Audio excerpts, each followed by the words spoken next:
नमस्कार। आज मैं आपको सुंदरकांड के बारे में बताने वाली हूँ। सुंदरकांड में हनुमान जी द्वारा किए गए महान कार्यों का वर्णन है। सुंदरकांड मूलतः वाल्मीकि कृत रामायण का एक भाग यानी कि एक सोपान है। गोस्वामी तुलसीदास कृत श्री रामचरितमानस तथा अन्य भाषाओं के रामायण में भी सुंदरकांड उपस्थित है। रामायण पाठ में सुंदरकांड के पाठ का विशेष महत्व माना जाता है। सुंदरकांड में हनुमान का लंका प्रस्थान, लंका दहन से लंका से वापसी तक के घटनाक्रम आते हैं।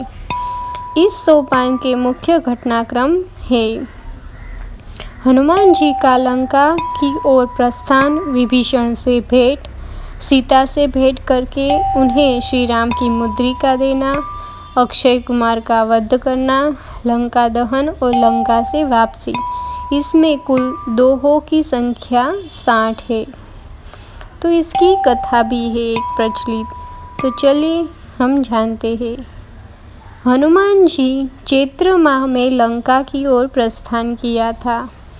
सुरसा ने हनुमान जी की परीक्षा ली और उसे योग्य तथा सामर्थ्यवान पाकर आशीर्वाद दिया। मार्ग में हनुमान जी ने छाया पकड़ने वाली राक्षसी का वध किया और लंकिनी पर प्रहार करके लंका में प्रवेश किया। उनकी विभीषण से भेंट भी हुई। जब हनुमान जी अशोक वाटिका में पहुँचे तो रावण सीता को धमका रहा था।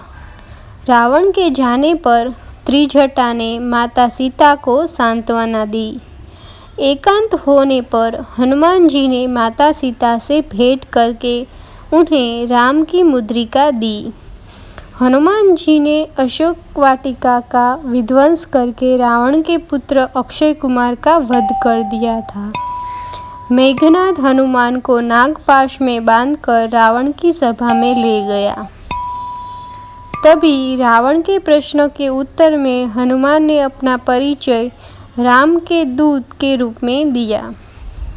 रावण ने हनुमान जी को की पूंछ में तेल में डूबा हुआ कपड़ा बांधकर आग लगा दिया और इस पर हनुमान जी ने लंका का दहन कर दिया था। हनुमान जी सीता के पास पहुँचे। सीता ने अपनी चूड़ामणि देकर उन्हें विदा कर दिया। वे वापस समुद्र पार आकर सभी वानरों से मिले और सभी वापस सुग्रीव के पास चले गए। हनुमान के कार्य से राम अत्यंत प्रसन्न हुए। भगवान राम वानरों की सेना के साथ समुद्र तट पर पहुँचे। उधर विभीषण ने रावण को समझाया कि राम से बैर न ले। इस पर रावण ने विभीषण को अपमानित कर लंका से निकाल दिया।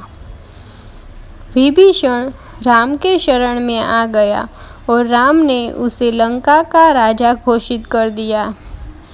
राम ने समुद्र से रास्ता देने की विनती की। विनती न मानने पर राम ने क्रोध किया और उनके क्रोध से भयभीत होकर समुद्र ने स्वयं आकर राम की विनती की करके पश्चात नल और नील के द्वारा पुल बनाने का उपाय बताया। ये थी सुंदरकांड की कथा। अभी सुंदरकांड क्या है, उसका मतलब क्या है, ये मैं आपको बताती हूँ। श्री रामचरितमानस का 5वां अध्याय यानी कि कांड है। सुंदरकांड को सबसे पहले रामायण में श्री वाल्मीकि जी ने संस्कृत में लिखा था। बाद में तुलसीदास जी ने जब श्री रामचरितमानस लिखी तो सुंदरकांड का अवधी भाषा वाला रूप हम सबके सामने आया, जो कि सबसे प्रचलित है।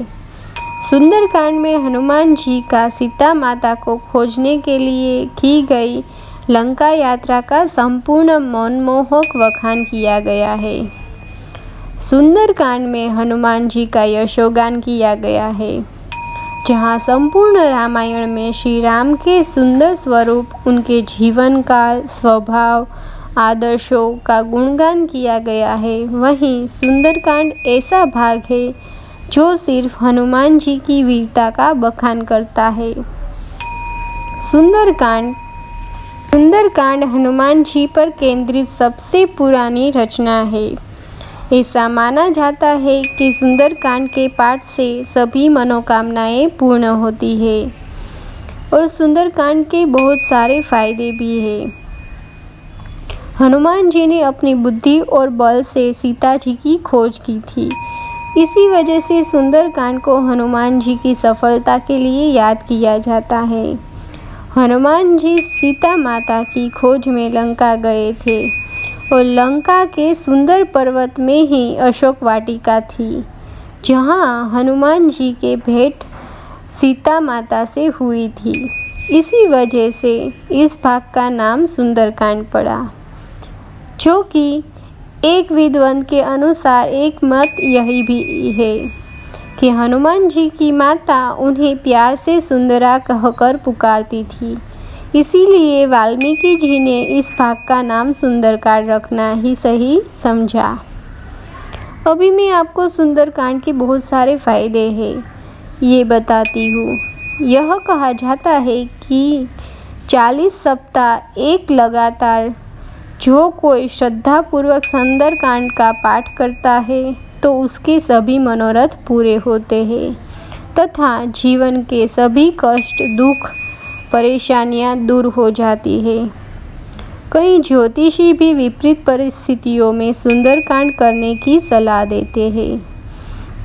यदि किसी व्यक्ति के जीवन में अत्यधिक परेशानियां हो तथा कोई काम नहीं बन पा रहा हो या आत्मविश्वास की कमी हो तो सुंदरकांड के पाठ से शुभ फल प्राप्त होता है, क्योंकि इसमें हनुमान जी की सफलता और उनके आत्मविश्वास की गाथा गाई गई है। अगर आपको यह वीडियो अच्छा लगा हो तो प्लीज़ इसको लाइक कीजिए, शेयर कीजिए और सब्सक्राइब करना मत भूलिएगा। धन्यवाद।